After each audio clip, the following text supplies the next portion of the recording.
Dwight L மூடி 1837 பிப்ரவரி 5ஆம் தேதி அமெரிக்காவில் மெசாசுசெட்டிலில் உள்ள நார்த் ஃபீல்டில் ஒரு ஏழ்மையான குடும்பத்தில் பிறந்தார்.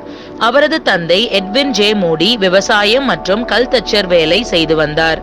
அவரது தாயார் பெயர் பெட்சி மூடி. மூடிக்கு உடன் பிறந்த 6 சகோதரர்களும் 2 சகோதரிகளும் உண்டு.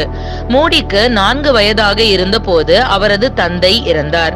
குடும்பத்தின் ஏழ்மை காரணமாகவும் கடன் சுமை அதிகரித்த காரணத்தினாலும் மூடி தனது 17வது வயதில் அவரது மாமாவின் செருப்பு கடையில் பணி செய்ய பாஸ்டன் நகருக்கு சென்றார்.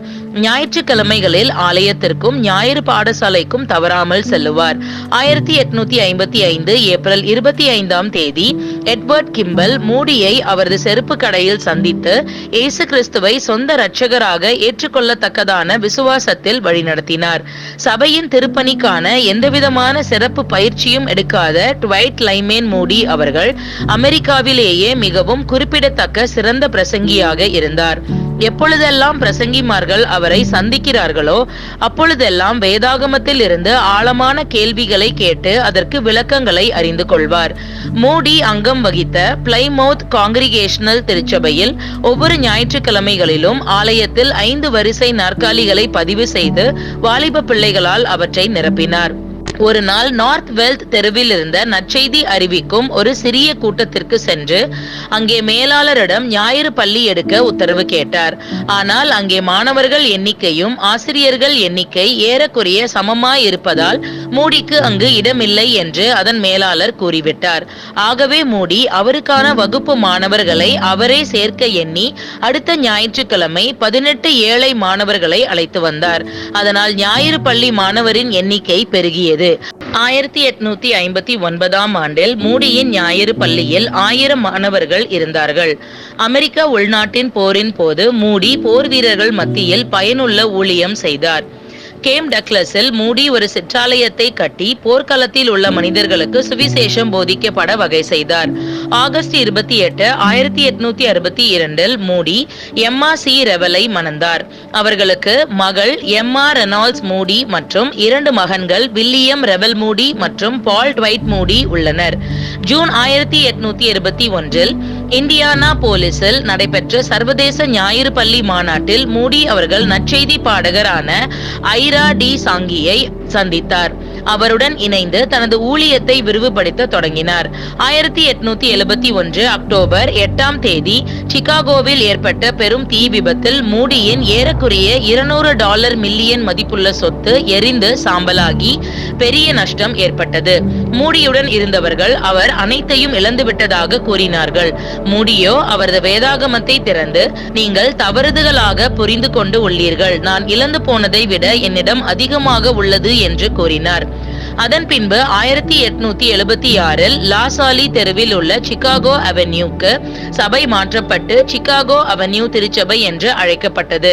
1901 மூடி அவர்கள் தேவனுக்காக செய்த ஊழியத்தை கனப்படுத்தும் விதமாக அவரது மறைவுக்கு பின் அச்சபையின் பெயர் மூடி திருச்சபை என்று மாற்றப்பட்டது. 1879ஆம் ஆண்டு Northfield school for girls என்ற பள்ளியையும் 1881ஆம் ஆண்டு Mount Hermon school for boys என்ற பள்ளியையும் நிறுவினார். 20ஆம் நூற்றாண்டின் பிற்பகுதியில் இந்த பள்ளிகள் சபை பாகுபாடற்ற இருபாலர் பயிலும் நார்த் ஃபீல்ட் மவுண்ட் ஹெர்மன் பள்ளியாக ஒன்றிணைக்கப்பட்டது.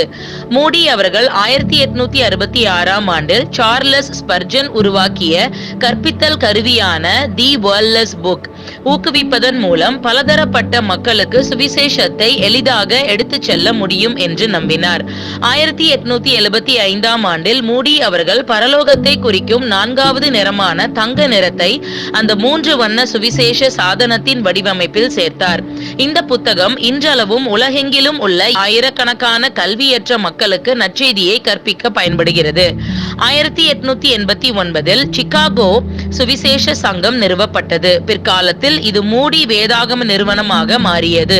மூடி செய்த எளிமையான பிரசங்கங்களை கேட்டு அநேக மக்கள் மனம் திரும்பினார்கள்.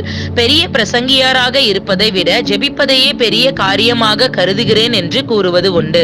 இவரது கூட்டங்கள் ஆரம்பத்தில் தோல்வியடைந்தது போல காணப்பட்டாலும் தேவன் ஆச்சரியமான வழிகளில் கிரியை செய்தார். இன்றைய கால நவீன உபகரணங்கள் இல்லாத காலத்திலும் ஏறக்குறைய 100 மில்லியன் மக்களுக்கு சுவிசேஷத்தை மூடி அவரது வாழ்க்கை காலத்திற்குள் அறிவித்துள்ளார். தினமும் வேதாகமத்தை வாசிக்கும் பழக்கமுடைய மூடி அவருக்கென்று 20 வேதாகமத்தை வைத்திருந்தார். 1899 டிசம்பர் 22ஆம் தேதி மூடி தேவராஜ்யத்தை அடைந்தார். தேவன் மீது அவர் வைத்த அளவற்ற விசுவாசத்தினாலும் ஆத்தும பாரத்தினாலும் மூடி இன்றளவும் தலைசிறந்த தேவ மனிதராக திகழ்கின்றார். படிப்பறிவற்ற செருப்பு வியாபாரியாக வாழ்ந்த மூடி அவர்களை தேவன் வல்லமையாக பயன்படுத்த முடியும் என்றால் உங்களையும் பயன்படுத்த நம் தேவனால் கூடும். இன்று தேவ சுவிசேஷத்திற்காக செயல்பட நீங்கள் ஆயத்தமா?